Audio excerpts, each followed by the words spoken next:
नमस्कार मित्रो. बाळासाहेब ठाकरे महाराष्ट्राचे दूरदृष्टी नेतृत्व. बाळासाहेब ठाकरे यांचा जन्म 23 जानेवारी 1926 रोजी पुण्यात झाला. ते महाराष्ट्रातील करिश्माई आणि प्रभावी राजकीय नेते होते. त्यांच्या जलद भाषणशैलीसाठी आणि आपल्या विचार प्रवृत्ती असलेल्या ठाम निष्ठेसाठी ते ओळखले जातात. मराठी भाषिक लोकांच्या अधिकारासाठी आणि अस्मितेसाठी लढणाऱ्या शिवसेना पक्षाचे ते संस्थापक होते. प्रभावी जीवन आणि कारकीर्द.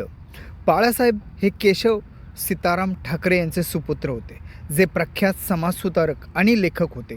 त्यांच्या वडिलांच्या विचारांनी प्रेरित होऊन बाळासाहेबांना लहानपणापासूनच सामाजिक आणि राजकीय विषयामध्ये रस निर्माण झाला.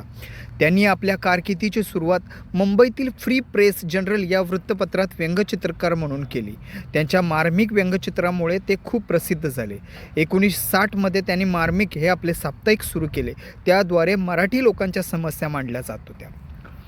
शिवसेनेची स्थापना. 1966 साली बाळासाहेबांनी शिवसेनेची स्थापना केली.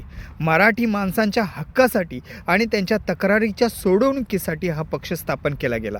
रोजगाराच्या संधी, मराठी संस्कृतीचे जतन आणि मुंबईतील परप्रांतीयांचे वर्चस्व रोखणे या मुद्द्यावर त्यांनी लक्ष केंद्रित केले.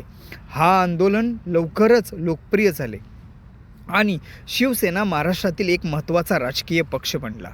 बाळासाहेबांच्या नेतृत्व शैलीत प्रखर वक्तृत्व आणि ठाम व्यक्तिमत्व झळकत असे. ते थेटपणे प्रश्नांना सामोरे जात, कोणत्याही अडचणीशिवाय आपले विचार मांडत. त्यांची विचारधारा प्रादेशिक अस्मिता आणि राष्ट्रवादाचा मिलाप होती. हिंदुत्वाचे ते प्रखर पुरस्कर्ते होते. त्यांच्या नेतृत्वाखाली शिवसेनेने आपले बळ वाढवले आणि एक प्रादेशिक पक्ष म्हणून राष्ट्रीय राजकारणात स्थान निर्माण केले.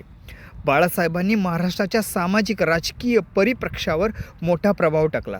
त्यांनी कामगार वर्गाच्या हक्कासाठी आवाज उठवला. भ्रष्टाचार ते अन्यायाविरुद्ध लढा दिला.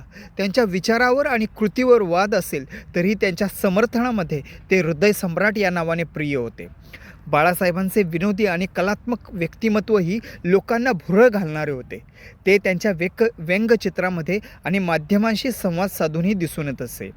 17 नोव्हेंबर 2012 रोजी त्यांच्या निधनाचे एक युग संपले, पण त्यांच्या कार्यामुळे त्यांचा वारसा आजही महाराष्ट्राच्या राजकारणावर प्रभाव टाकतो. बाळासाहेब ठाकरे हे केवळ राजकीय नेते नव्हते, तर मराठी अस्मितेचे प्रतीक होते. त्यांचे जीवन आणि कार्य लाखो लोकांना प्रेरणा देतात. भारतीय राजकीय आणि सांस्कृतिक इतिहासात त्यांचे स्थान कायम अढळ राहील. धन्यवाद.